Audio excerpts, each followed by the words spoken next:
Welcome to the Femsplainers. I'm Danielle Crittenden. And I'm Christina Hoff-Summers. And in the studio today, right at the top, we have one of our favorite Femsplainers. It is Irshad Manji. Hello, ladies. She's in D.C., so we nabbed her and we just pulled her off the street into the studio.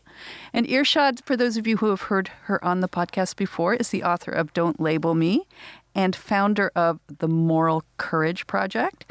And you're also now a member of a nonprofit called Let Grow, which you're going to tell us about in a bit, which is a great nonprofit, and I think our listeners will really love to hear about it. But first, what is extra great is that Irshad is going to join us for our topics of the week. Yes. And we got a little pile of them here. I think a lot of them are kind of silly, though. I mean, Irshad's a kind of serious person, and I think she's going to be a little embarrassed when she looks at the topics that we have, of all the topics. I can already tell about. She was a little surprised. But I'm not embarrassed by the company I'm keeping right now. Okay, well, thank you, Irshad. So I hope you don't think less of us. I'll pull out one of the. Okay, I'll pull out the. Let's start with the more serious of the topics, which was this scandal, quote unquote, that Elizabeth Warren got herself into last week, not at the debates, but at a speech. Ella has it queued up for us. She was at the Culinary Workers Union in Las Vegas, and here's what she said. That's right. The culinary workers. All right. Culinary. Hit play. And when you've got a mess and you really need it cleaned up, call a woman to get the job done. Call a woman to get the job done. Get the job done. And this got a huge amount of backlash. So, on social media. Yeah. I mean, it's not like any Not in the real world. Yeah, it's not like any major news outlet picked up on it. Well, do you have a reaction to that? Are you affronted or offended as a modern woman? You know, I am not offended by much. The only thing I'm ever offended by is when people self-censor for fear of offending me, which I'm sure you won't do. So all to say that, no, I wasn't offended by that, but I did find it interesting that a number of the backlashers on social, had outbursts like, I'm a woman and I refuse to clean up after other people's messes. Don't call on me kind of thing, right? And so here is this, hyper-feminist candidate who constantly talks about the need to put a woman in charge, is now on the receiving end of the backlash from fellow feminists, male and female, saying, no, sorry, Liz, no, you can be the woman who cleans up other people's messes, but I won't be.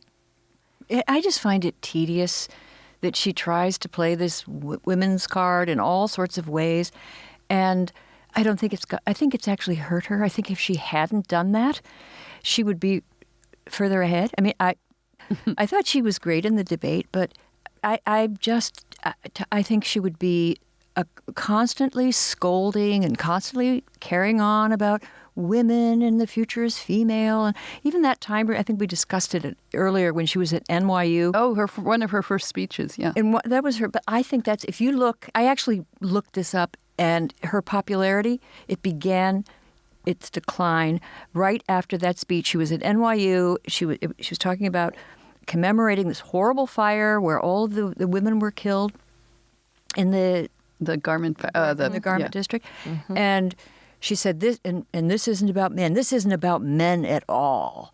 Or she said, we didn't get here because of men at all. And she was standing in Washington Square. Yeah, it was an unnecessary. Yeah. And it's also really interesting, I think you're right that it's unnecessary, Christina. And it's very interesting that from what I've been able to observe about this whole Democratic primary so far, by and large, Democrats are not voting on the basis of identity categories. I mean, Joe Biden, for example, has been, and maybe may continue to be, very popular among African Americans. There wasn't enough support by Democrats of color to keep Julian Castro in the race, nor for Cory Booker or Kamala Harris. And, so when pundits like us talk about how, there must be some kind of white privilege at work because the candidates of color have more or less now dropped out, we have to remember that there have been plenty of opportunities for voters of color to keep those candidates in. Yeah, and they've chosen not to.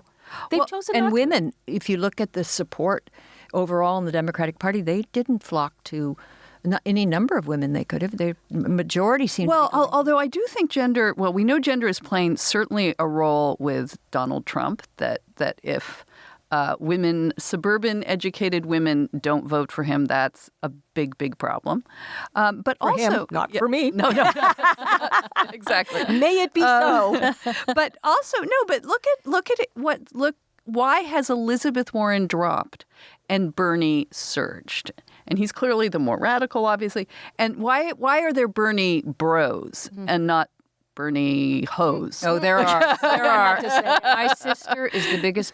Sorry, Bernie, Louise. No, but Bernie ho. but think of it. He's appealing to a kind of I think he's tapping into the same kind of male rage that projected Trump into office. That's in the Democrat. And I don't think Elizabeth Warren helps because she just seems to gratuitously offend male voters. I mean, women can take offense at this recent remark about cleaning up after men's mess, but she's also again calling men messy. Yeah. And and that's you need their votes, Elizabeth. So I don't know why you And it doing didn't this. work for Hillary also. No. She started to play that card toward the end of her campaign, and it was just Right. Though, of course, many women, have said that, I would love to have voted for a female candidate, just not that female. Yeah, right. Which, again, I find very interesting that it wasn't enough for her to be a woman. And I think that's very gratifying, actually, that she actually had to be judged on her merit Right. as a candidate, Right. which, makes me feel a whole lot better about whether voters are actually thinking and not just feeling their way to the ballot boxes. One thing I wanted to say, and I don't know if, I'm the crazy one here. which is Guilty as possible. charged, yes, if that's the case. But, if so many Bernie bros had voted in 2016 for Trump and threatened to do so if their man isn't this, year's Democratic nominee, what does that say about the values of those Bernie bros? I mean, are they actually Democrats? If they're willing to cast their vote for somebody who is absolutely hated, and in my view, rightly so, by Democrats, why would Bernie want these guys? Sure, Bernie's after power. Who isn't? I get it. But if he's leading such a values-based campaign, as I keep hearing commentators say he is, why would he want the support of people who would easily switch to Donald Trump? Well, I'm going to defend Bernie here just because I suspect, having been a veteran of Gamergate, and I'm going to talk about it. Here I go. No. The thing is, when you have a movement where there are millions of people and they're online and they're identifying with you, Gamergate was an example of where you had lunatics at the periphery, but at the center, you had people who had some serious issues and concerns, and they were legitimate. I think in the Bernie campaign, there are some bros, some angry, enraged individuals. They're not the norm. The norm is my sister. I don't know. And she's a Bernie ho, you said? Yeah. Can you just say a little bit more about that? Like, what is she impassioned by when it comes to Bernie? Well, I think she is someone who might not vote if he's not the candidate. I believe that Is it just because she's very left wing? Am I right? Yeah, she's very left wing, but she's enraged. Not my sister doesn't get enraged, but she's very annoyed with the Democratic Party, and she thinks they manipulate, that it's fundamentally undemocratic, and that it was rigged against Bernie last time, and that he could have won last time. She thinks. And so they carry a lot of the Bernie supporters carry anger. But what is she angry at the Democratic Party for? I mean, with the Republicans and Trump, it was this perception of an elite Republican establishment not listening to people. Is it similar, do you think, for your sister? Or I think I think I don't remember the details, but machinations in some of the primaries, where maybe he won more delegates, but somehow she carried. But why him? Why him? Yeah, why him and not, say, Elizabeth Warren? Right. Yeah. I have no idea. Can you find out for us and report back? Yes. I will try. Oh, can we have her on the podcast? We should have Louise on. Absolutely. Louise, explain yourself. Femsplain yourself. Okay. Well, so that was pretty serious. I think, Christina, we're saving a little bit of face here. I had a story. Oh God, I don't know that I can put. Is this about the dog owners? I wasn't going to bring that one up yet. I was going to go to the Sports Illustrated swimsuit issue to feature a 56-year-old woman, a plus-size model. And a babe, let's admit it. And a bald finalist. And I'm very excited about this. Are you being sarcastic? No, actually. Did you tear out the centerfold and hang it up in your boudoir? Hey, that's my department. Look, I am 56 years old, soon to be 57. So when I see a woman, it gives one hope. I know. I honestly think you would look better I think you look better than she does in the bikini. Oh, thank you. But Ellen Mirren, there's a picture of her. Just Google Ellen Mirren bikini, and this was 10 or 11 years ago. She looks fantastic. At the age of 62. Yeah. Yeah, you showed us that picture. That was truly incredible. Yeah. Actually much better than this woman. But they have a bald woman. They have her. They have oversized women, and then they've got some conventionally hot chicks. But I don't know. I don't know how you can make bikini models woke. I mean, because you're looking at this premise. I guess as the population ages, gets fatter, and gets balder, that you're going to want models to reflect some of that. Yeah, but since when do models reflect reality? Models are a projection of an ideal. But to say that, yeah, exactly. But to say, it's less exploitive and more feminist of us to put, women you don't really want to look at in here. I mean, is that the message? Well, doesn't this all come back to this older debate that society has been having about beauty pageants, right? Where, beauty pageants have over time been opened up to women of different races and ethnicities. And some have said that's a big step forward. And others have said, forward? Are you kidding? Like, it's still exploitative. Why would you want more women, being exploited, right? So it really depends I don't get the exploitation part because I think a woman in a beauty contest, and I was in one in at the YMCA. When I was in California I won't say the year because it'll give too much away, but I was about 13. Wow. So you were like Jeffrey Epstein country. Yeah, but it was just kids at the Y. But I had a cute bathing suit and I loved it. It was good for my ego. I didn't win, but I was at least being in and you were just judged by other kids at the camp. Okay, so wouldn't that be kind of a lousy analogy to, fully adult women as part of the Sports Illustrated lineup, bikini swimsuit issue lineup? Why shouldn't they? If they look great and they want to be in there? Absolutely. I'm saying if that's their choice, for sure. But where do you, I guess we now know where you stand on that whole, do we open up potentially exploitative, activities to all kinds of people and call that inclusive and deem that progress?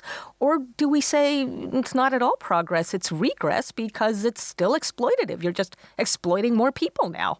How is it exploitative to? Because again, the argument is that it focuses entirely on the physical appearance. In this case, stop right there. Stop right there. Mm-hmm. Entirely? I think it's a lot.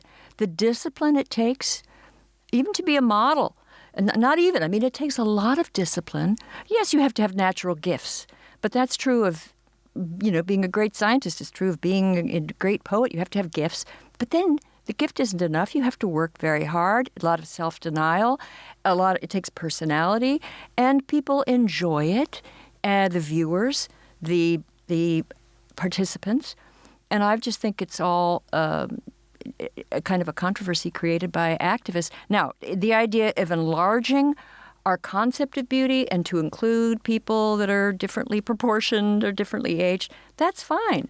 I'm not sure that Sports Illustrated, which is known for getting like the most beautiful, conceivable goddess, I'm not sure that's the place necessarily. But I do enjoy magazines now. I've gotten used to it. And then they have responsibly proportioned models. Christina, for me, you earlier hit the nail on the head, which is choice. If people choose to be a part of a contest like this, who am I to deny them that choice? Go for it. But it's just, I find it fascinating that we continue to have these kinds, we meaning society, these kinds of debates in different guises. You could even say that this is similar to the debate, no longer a debate, it's kind of, there's consensus around it now, but there was a really big debate in the 80s and 90s around, same-sex marriage by queers themselves. Some said that marriage is a patriarchal institution, and so if you're going to call yourself queer, why would you want to be part of this, conventional structure of oppression?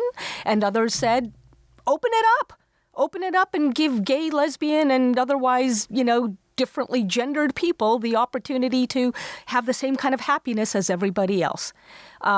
So again, this is part and parcel, right? But we've just discussed around the bikini issue, the swimsuit issue of Sports Illustrated, exactly the same debate in a different sort of guise. Costume. Yeah. But now you're making me think that rethink it a little bit. And what I'm going to say is I agree. Totally open it up. It's fun. Let more people. The idea that they would leave out women of different races and so forth, even different ages.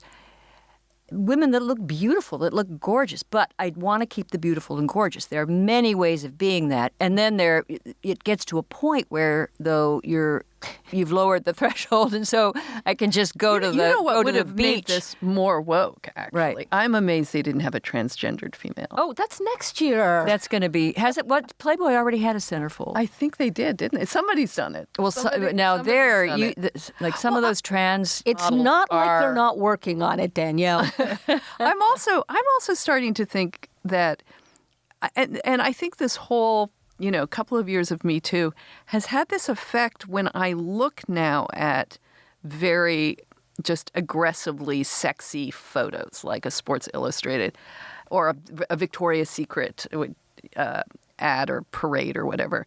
I feel uncomfortable about it. And it seems a little why? It seems a little passé. The Victoria's Secret. It seems kind of passé, and I also think, I have a reaction now, which I never used to have, to this sense of exploitation of women, of just sort of like one of those walking. It's like turning women into those charts you see above a butcher, where the cow's all divided up into pieces of meat. Pieces of meat. Like okay, so this is not just women. Have you seen magazines for gay males? Actually, I found a whole pile of them under your bed. They're at your house. What were you doing in her bedroom? Is there something the audience should know? No, I don't think we want to go. No, we don't go there. Okay, can I just say one other thing about all of this? It's just that I found it interesting that I was having that reaction, because I'm with Christina. I don't mind the fact that, men like to look at these types of pictures. It doesn't bother me. And yet I now have a reaction to seeing women portrayed this way. Well, I think, Danielle, to your point about maybe you're more woke than you let on, you're certainly, I think, more in tune with the times than you let on, because Billie Eilish, right? The multiple Grammy Award-winning, musical star. Who wore a Chanel bag to the Academy Awards. But who deliberately dresses in sort of baggy, boxy clothes because she doesn't want any focus on her body. Yeah. That and girls of her generation, for the most part, really appreciate that statement. Now, compare that just a week before, maybe just days before, to Jennifer Lopez, 50-year-old woman, at the halftime show at the Super Bowl, letting it all hang out, right? I see a really interesting generational difference here. Yeah. And the fact is, given what you've just said right now, Danielle, you tend to be more perhaps in tune Well, pun or intended, maybe with I'm Billie just getting Eilish. I'm joining the general, move toward prudery. I don't know. But I don't think it's prudery. But it is. Or maybe for you it That's is. interesting. I didn't realize that about. Or maybe you're being and Eilish. you have younger daughters. Yeah. Could influence you. And Definitely. you do it. So maybe you have a more youthful point of view than me. Yeah, you got to get I'm kind of like the Rat Pack in Hollywood. Getting drunk. I do see that martini. Oh. Yeah. Well, cigarette. Yeah, I mean, you remember that Dean Martin used to joke on television about driving home drunk, and it was fun. Right. I mean, yeah. Right. So so times they are changing. All right, but Danielle, she is a change. yeah, I'm getting a little worried with myself. Let's just pause there and go to a message from our sponsor. So, Christina, I learned something cool about our sponsor, Lafleur. They are lending clothes to any woman running for office during this election year, which is great because their clothes, whether you're running for office or running for the bus for work, if you want to dress well, Lafleur is the perfect place to start. And you can shop their website a la carte or browse their pre-styled capsule wardrobes, which include outfit inspiration and styling guidelines for every office dress code. And they don't just have clothes, they have accessories and jewelry. I even got a little pair of beautiful evening earrings that are subtle and sparkly, and I love them. Well, many styles are machine washable, and they have all natural anti-odor treatments called Polygiene, which lets you wear your garment more than you might normally want to between washes. And styles include thoughtful design details, such as adjustable hems for changing between flats and heels. That's a great feature. Deep pockets, removable shoulder pads, and snaps to hold your bra straps in place, and more. And shipping and all returns are free. Email, chat, or text anytime you have styling questions. So visit mmlafleur.com/femsplain and use promo code FEMSPLAIN for 15% off your first purchase. That's mmlafleur, mmlafleur.com/femsplain, and you can get 15% off your first purchase with promo code FEMSPLAIN. Which brings us to, okay. Didn't you have, you had something that popped up. The UC Santa Cruz? Oh, yes. Okay. Yeah. Why don't you? This could be for my rant, but you're all going to get this material no matter. So a graduate student, or maybe he's a professor, I don't know. He's in my Twitter feed, and he posted on Twitter an application at UC Santa Cruz. And imagine being asked to fill this out. They don't just ask you about your sex or your gender, but how you present. So you're at UC Santa Cruz, you're applying for a job, and it said, what is your gender identity? So you put female. And next question, what is your gender expression?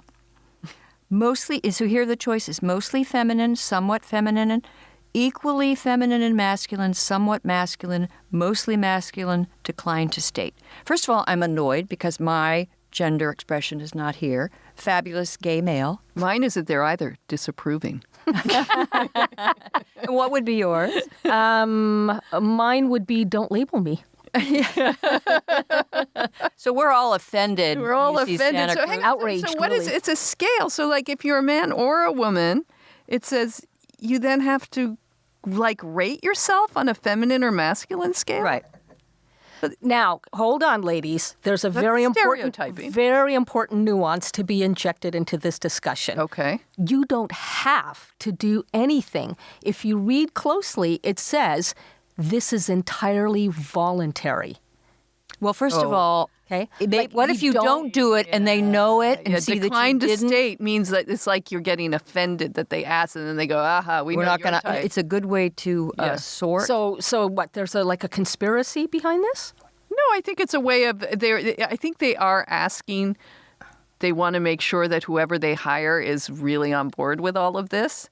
And I bet if you did decline to state, either you're so edgy that none of these categories fit you. Right. So or write that you're in. offended by the question and They don't want you. they don't want you. But you know what I think is behind it? I think that UC Santa Cruz has one too many, gender reconciliation officers or whatever, these busybodies that have been built up into universities under Title IX. A legitimate thing initially, but now it has been expanded into an empire, into a sex bureaucracy, and they have too much time on their hands, and we're going to get more and more of this. The really clever graduate student applying to UC Santa Cruz would write in there, I am too fluid to be categorized. Right. Fluidity, right? That's the big F word, in intersectional And that is studies. what- And so turn the tables on this. Yeah? Yeah, I guess so. But the problem is it's a computer, so you can't write in anything. You have to just click on what you think. So you'd have to just click decline to state. I don't know, Christina. I think I'm mostly feminine. Do you think? Yeah. Yeah. You're girly girl. Yeah, kind of. I'm girly girl. What are you? How do you present? How do you present? Do you want to... Just to be clear, describe me. you As I- describe as yourself I- as a gay Muslim. No, other people describe me as that. I hate labels. Yes, I really that's do. the title really of your do. book. I really Because do. you defy the labels. Well, but most of us do. Everybody has a unique backstory, and none of us, not one of us, fits conventional labels to a T. That's why I think intersectionality is so Yeah, such a fallacy. it's pernicious. Because once you acknowledge all of the intersections, Yep. you have an individual. That's right. Because we're if you want real diversity, look at people as individuals rather than as mascots of this or that group. However, if I were to say, I think you present as look, you have short hair, so that's Pixie but hair. that's what I was going to say. It's more like a French piquant, stylish chic. So I'll take that's- Halle Berry if you want. Yeah, Halle Berry. Yeah. And this cute sweater with a little lacy. I don't know. You're kind of presenting as a girly girl today. Girly girl? No. I have no makeup Somewhat on. feminine. I do have hoop earrings. Little bit of eyeliner. But, big, square, nerdy glasses. You have hipster glasses. Hipster. Oh, is that what they call it now? Okay. Yeah. You've been I wearing used them. to call them nerd glasses, but Yeah, they're now yeah, hipster. yeah. No, I'm a total and the square, little and I don't old mind man that. hats that Oh, that's are now back, Yes, that they But wore in the yes, 30s. defying stereotypes. And when you really get to know people as individuals, whether it's the loathed white straight, guy, or whether it is the Muslim lesbian, you come to see that everybody is multifaceted. You know what we really are? If there's one label that captures all of us, we are plurals. We are many things at once. We contain multitudes. Yes? We're human beings. And- And that's why I think that to defeat racism and ethnocentrism and so forth, the answer is friendship and intimacy. And Relationships, yes. Relationships, because when someone becomes your friend, you forget all the labels. Those labels are very important when you're just, you first meet somebody, maybe you're forming all sorts of stereotypes. They fall apart. And then you just see Danielle. And by the way, Not Canadian. Fluidity. yes. And by the way, plurality. Not just human beings. Yes, we are human, but that very same, philosophy you've articulated there, Christine, can apply to doggies. My Lily, I adopted late her, Lily, right? my late Lily Bean. I adopted her, and I What kind of a dog immediately was it? a Havanese mix. We so don't know what the mix part was, but I'm a little worried about what that was, but well, she's the I wish you'd cutest- done a DNA test. the cutest. No thing German going. Shepherd in there. I cannot Pit tell bull. you, but here's the point. When I adopted her, I labeled her old and blind, and factually, she was that. But she was much, much more. And she completely defied the baggage that went with the labels old and blind. Lily was the most defiant, sassy, brassy, chick I ever had the pleasure of fooling around with. She knew exactly what she wanted all of the time. I tried putting her on a leash. Nope. she waged a non-cooperation campaign against me. She really did. She would not budge. It was only when I took the leash off that she was willing to walk with me. That's so funny. That's so funny. And once again, she reminded me how it's only when you get to know the sentient beings that each of us is that you come to appreciate how we transcend the lazy labels that we give to one another. Well, I thought when I got Izzy, I thought, oh, I'll get a female dog, and it'll be a little less trouble, and less, violent and recalcitrant. Completely wrong. Yeah. She's, she is. They call Harvey Weinstein a monster, but that's because they haven't met. Izzy has sexually assaulted your Labradors on multiple occasions. Their heads, really. We have it on tape. After their heads. It's terrible. And she's this little dainty ballerina dog, long leg, little Maltipoo. Yes. But her will is stronger than mine, and the emotional complexity and the betrayal that she feels when I leave the house. Well, anyway, we're carrying on. Izzy for president. We knew Irshad was coming on when we pulled this story, which relates to what you guys are saying, which is there's a study now that shows that dog owners take more photos of their pet than their spouse or family. And well, we should. It's another knock against the traditional family. No, we're redefining the traditional family. A woman of a certain age and her gender fluid Maltipoo. That's the new normal. You know what my husband David worries though is that especially young women are getting dogs and not having children. The people are just even young men. My even older women. Yeah, right. I'm one. I have one. And I want more. Yeah, but you did have. I did have, but I'm a little worried that my youngest son, who is not married, now is talking about getting a dog. David. I said, get a wife first. And what are you going to do with the dog when you leave the house? If you have a dog, you can't just leave it alone all day. No, it's like a child that never grows up, basically. Right. And that's how I like my children. Yeah, I do. Yeah. I do. I would be scared to death as a new mom of what children become as they grow up in an environment like we have today. Noisy, obnoxious. Yeah, and on their ungrateful. And I don't just mean the kids. I mean the culture in general. Yeah. At least with a dog, they stay loving, for the most part, loving. Izzy notwithstanding. Mostly loving, exactly. They don't talk back.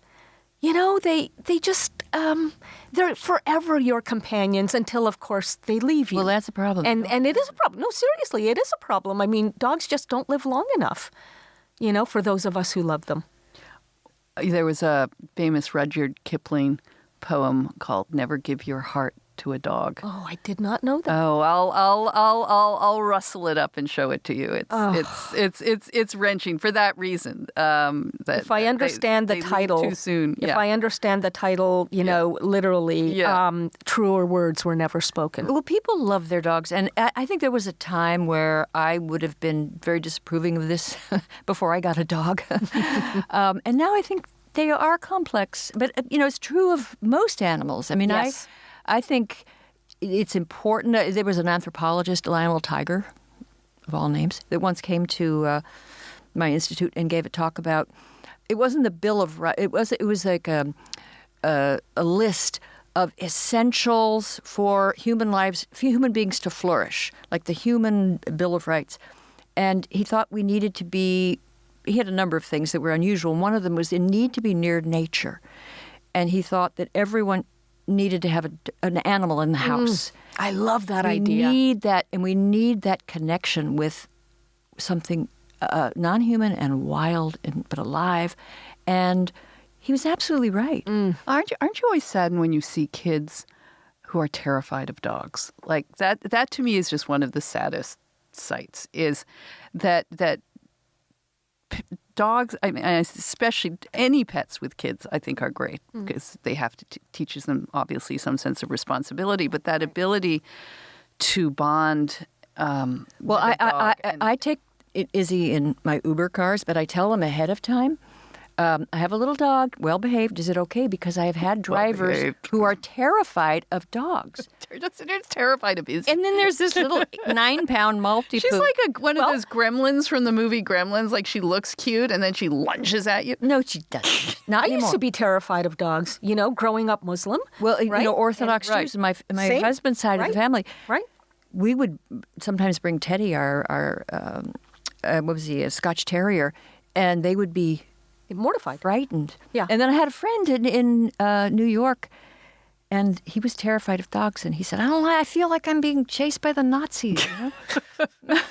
Well, So religious Muslims and Orthodox Jews afraid of dogs. Yeah. And And- you grew up afraid of dogs. very much, and well into my adult life. And it's only when I adopted Lily, because my partner at the time said, with your ongoing health issues, Irshad, like dogs have a really healing property, and you need to evolve and come to understand that.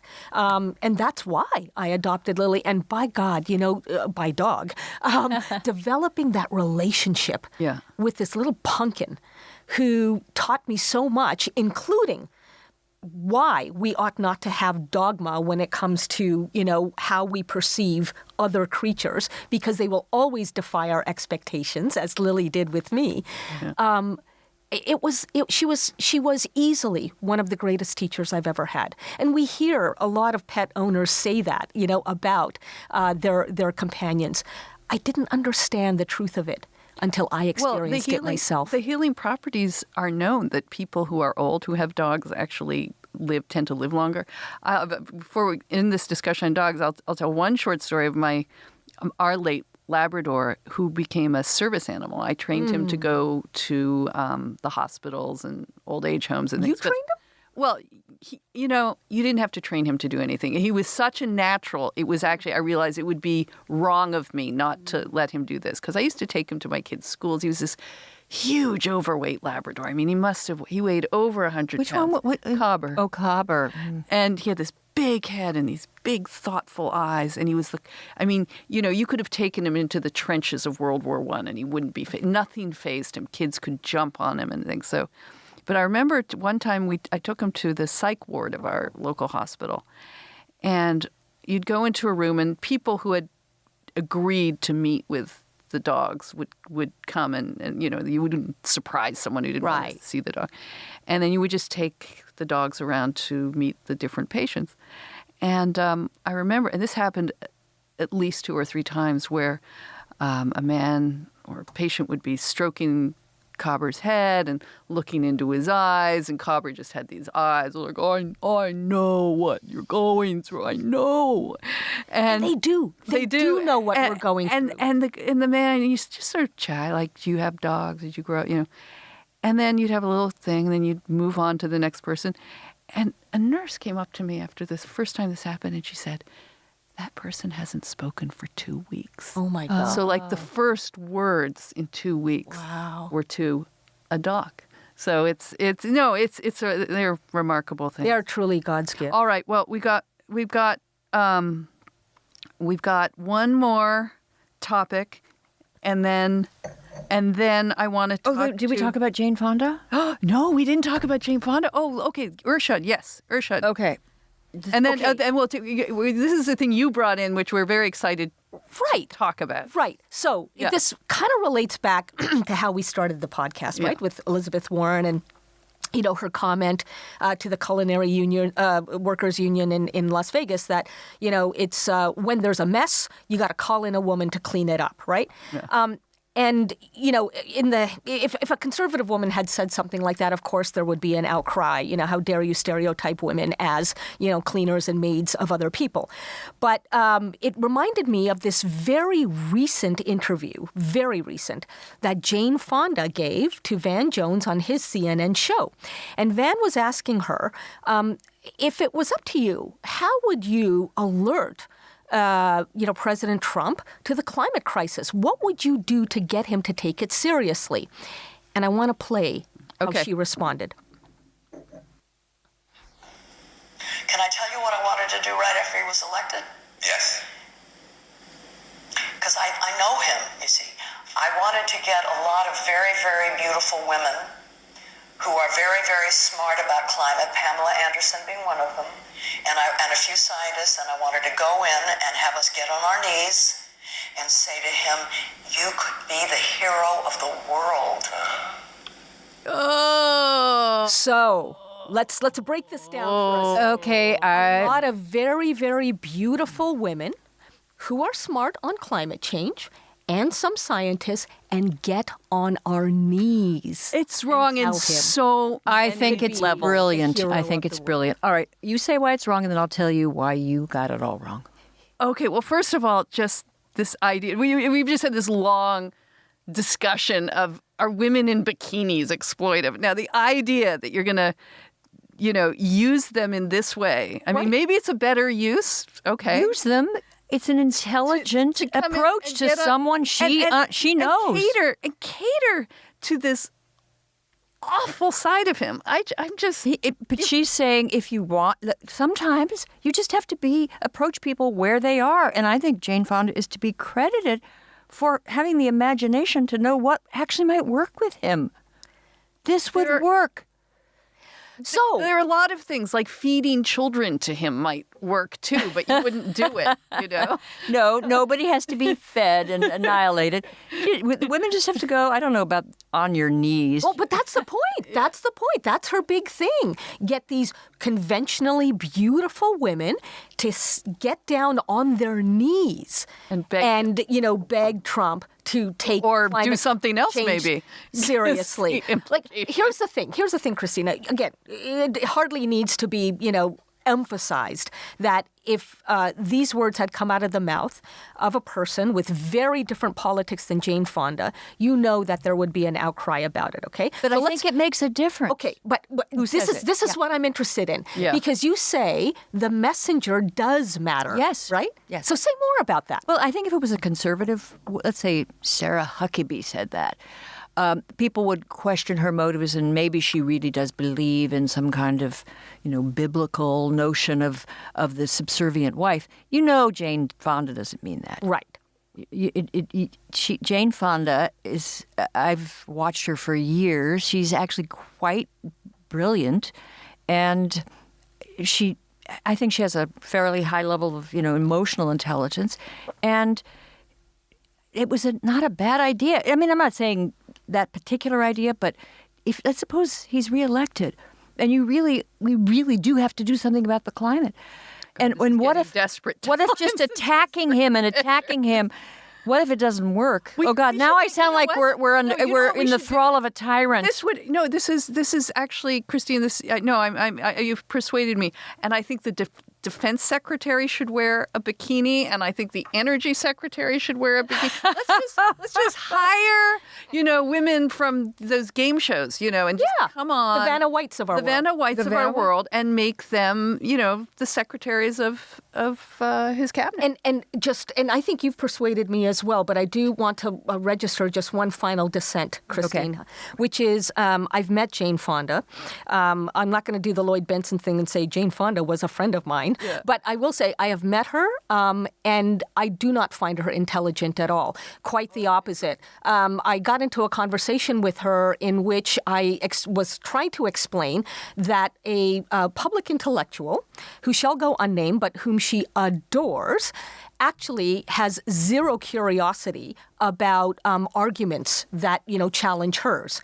And my point was that, if you're going to be if you want to be intelligent, you've also got to understand other perspectives and see how you can defend your perspective against those. Jane Fonda had zero curiosity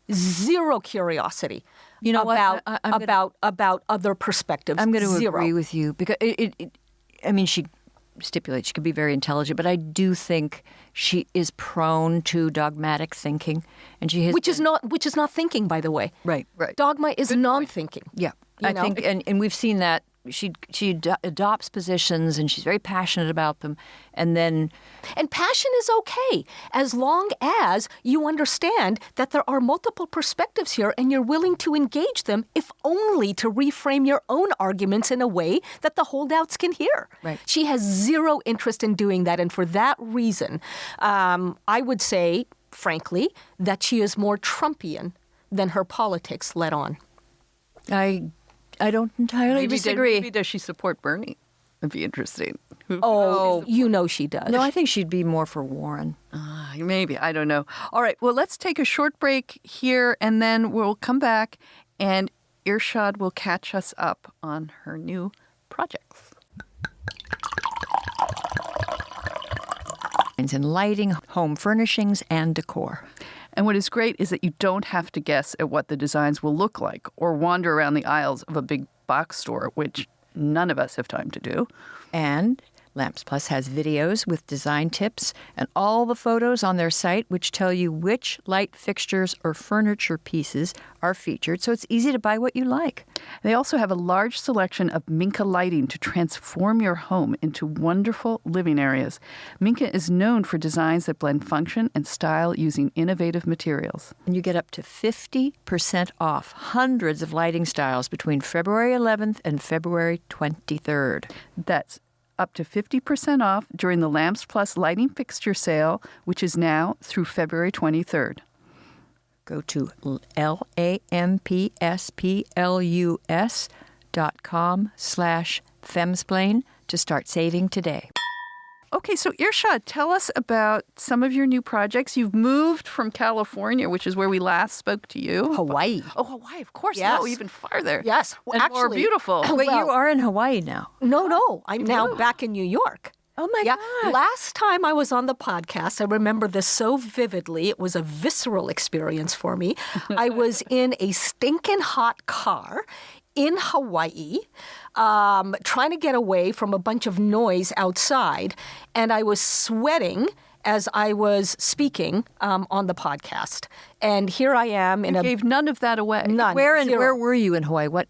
Oahu, so the main island, but just about 15 minutes outside of Honolulu, in a beautiful town called Kailua. And if anybody ever has a chance to visit Kailua, Is do that where so. Kailua comes from? I don't think it does. And you're talking to a Muslim who does not drink alcohol. Sure, I'm clear, but there are some things had I a still sign don't like home of Kailua. Would it shock your parents more if you drank than that you're gay? Yes, actually, and to this day, my wonderful mother, very devout Muslim mother, sort of keeps tabs on me to ensure that I don't do what my other two sisters do and drink a glass of champagne every once in a while. Never touched alcohol in my life. I'm going to Doha in a few weeks, and I was thinking, I'm not going to be able to drink, but apparently you can. Oh, sure you For sure you can. That's right. That's There right. was no shortage when I was in Dubai and I'll bet. Qatar. So to catch us up a little. Okay. So you moved from this paradise to New Why York. would you leave Hawaii? Yeah. I thought, okay, I'll- Irshad has got it all figured out. No, I thought I had it all figured out. One is that my marriage fell apart. But I could have stayed in Hawaii, just not in the same house. Right. However, I came back to New York City, which truly does feel like home, I must tell you, because I have just joined an organization, New York-based, that is investing in my work. And that organization is called Let Grow. And this is an organization that equips America's young people with emotional resilience and intellectual independence. Basically, they advocate against helicopter parenting and against the culture that tells kids they're always fragile and we unsafe. so need this. Yes, absolutely. we do. Is Jonathan Heights involved with that? Yes, in Lenore he co-founded it. Yeah, That's right. Wonderful, that's right. wonderful. It is a wonderful, and the way my work overlaps with theirs is, as you both know, I'm a big advocate of teaching young people how not to take offense so easily. And so Let Grow is making the project that I founded, the Moral Courage Project, the signature course that they will offer to middle and high school students around America. Oh, that's fantastic. To equip these kids. This will be in public schools? Public, private, That's charter. fantastic. If you have kids in school or you are a kid in school, get this project. Yeah. It's so badly an antidote to all of the coddling and the faux fragility. Exactly. Which hurts kids. We're going to, under this program, kids are going to learn how to engage in tough conversations without fear of scorn, of censorship, or of being canceled. And the goal is to help them feel less offended and be more curious about opinions and ideas that they don't automatically agree with. Why, though? See, I have to address this question. Why am I so passionate about this? It's because, look, this next generation is really, it's going to be on them to figure out solutions to not just global challenges, but in many ways to existential challenges, that the world faces. And if all they know how to do is impose one point of view on people who don't share that point of view, then all you're going to have is trading one dogma for another. And it doesn't move the needle forward. They're going to have to learn how to communicate across lines of disagreement. That is the only way to find sustainable, enduring solutions. Remember, if the other side doesn't feel heard, then you're just setting yourself up for backlash. So really what we're equipping these kids to do is become stewards of, yes, a more civil world, but also a world that can be a lot more innovative and a lot more creative and a lot more forgiving. Yes, exactly. failing. Compassionate. Yeah. You bet. And one of the things we were talking about early, that we can't be contained in a single label. And people attack me for some opinions, or they'll say, well, I agree with some of your opinions, but not. I don't necessarily agree with all my opinions. Right. My opinions change. You contain multitudes. Yes, I do. But even analytically on an issue, right, I'll suddenly hear something and think, I'd never thought about that before. Right. And that spirit is sort of extinguished in this culture where you are going to be, what you thought this and you said this, that is going to define you forever. Right.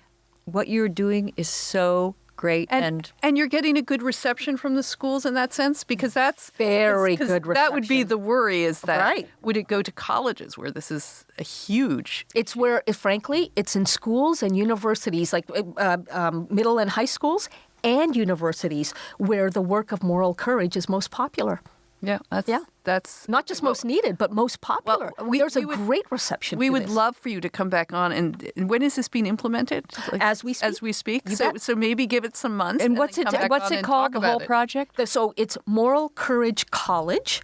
You can go to moralcourage.com and learn more about it. But the organization that is taking this on and scaling it at a national level is Let Grow. Okay, I'm adding that to my list of groups to donate to.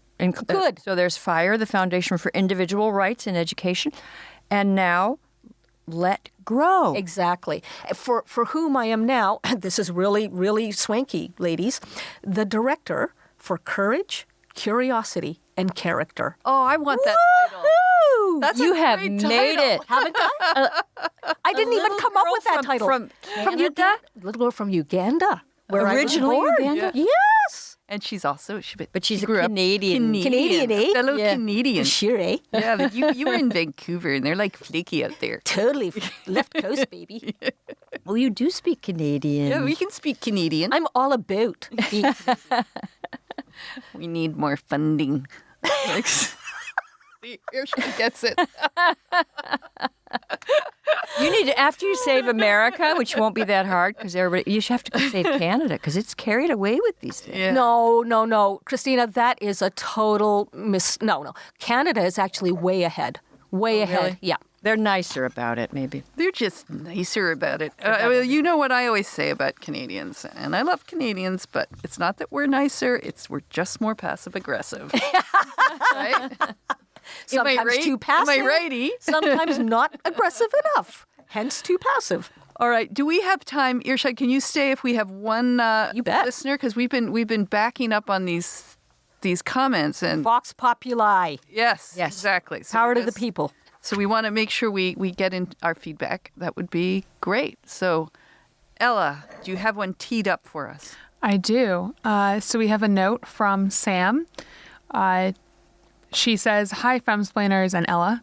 Every now and then people People say hi to Do me. people recognize you in the street now? No. I'm kidding. Thanks for the show. I fell a bit behind and caught up recently. A few comments about some of the things touched on, I believe, in the cocktail party episode. So I think she's talking about our first cocktail party episode where we talked about obesity and dating.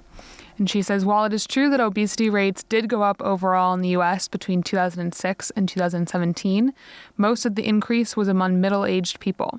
Obesity rates among Americans under 35 was basically flat. So, obesity is not a likely culprit in declining marriage rates. Did we say it was? I think we did. God. I changed my opinion. Listeners complaining that they can't find someone because of too many people are overweight may want to ask their friends for an honest assessment of their personality. I'll only say I've been trying to lose like 3 pounds, and I can't. It's Intermittent hard. fasting. Intermittent fasting. I know, but I get hungry. Hence, fast. What? I'm not saying anything. No, boy. Okay, well, we disown our own opinions because what were we Yeah, we don't want to thinking? be. We don't. I think we probably had a lot of. Christina, you just finished saying that sometimes you don't agree with yourself. I don't so you're agree perfectly with myself. consistent No, in your Ed, inconsistency. I am. I go back and forth. But I try sometimes just to lose a little weight, and it is so hard. And someone said it's nearly impossible unless you have some aid. Like I'll take a drug, but unless you have an aid, it's like holding your breath. You can do it for a while, but then you need to breathe. And like smoking, okay, I'm just never going to do it again, and you isolate yourself. But the food is always there, and the potato chips. Yeah, And Izzy likes them too. you always do things like you come in to the podcast with like chips or something. You go, are these bad for you? I think that's a rhetorical question. I don't know. It's No, they're from Whole Foods. It's also They're organic. But it is true, as our listener points out, that middle age is a culprit in obesity because you do have those pounds that just won't go away. Just before we go, can I read? I just saw on our listener feedback this Irshad would like this one because it goes to your work a little bit. I'll just read this. It says, "Hi, I'm a 16-year-old, no cocktails for me, and I just adore you guys. You're witty and fun to listen to. I appreciate your commentary on a crazy world, especially as there is an increasing narrative that us young women are constantly targeted and weak. I appreciate you guys spreading the word that there is nothing wrong with us and we're capable and strong, not fragile little girls." I love her. Love her. Her name is Janae. I hope I pronounced that correctly. Thank you, Janae. Is Janae. Is Janae. Yeah, is Janae. Maybe that's Izzy's full name. I keep changing her full name. Isabella and then Isabod. Well, is Janae. That's a lovely note to end the podcast on. So thank you, Irshad, for joining us. It's she's such a pro femsplainer. Yeah, we have to have her She was back. holding your feet to the fire a little bit. I noticed that. She just kind of I know. commandeered it. She did kind of Yeah, but It was great. And Christina convinced us, Yeah, you know, that's true. of modeling for Yeah. let's try out for Sports Illustrated. You two could do it. All right, let's do it. Let's do it. Done. Let's do it, Irshad.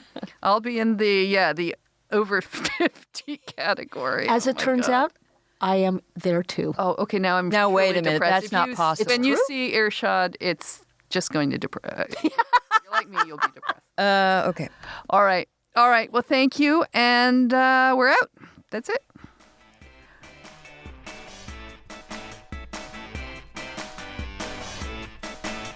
Hey, thanks for listening to the Femsplainers. Keep up with us on Twitter and Facebook at Femsplainers and on Instagram at Femsplainers Podcast. Send questions and comments to contact@femsplainers.com.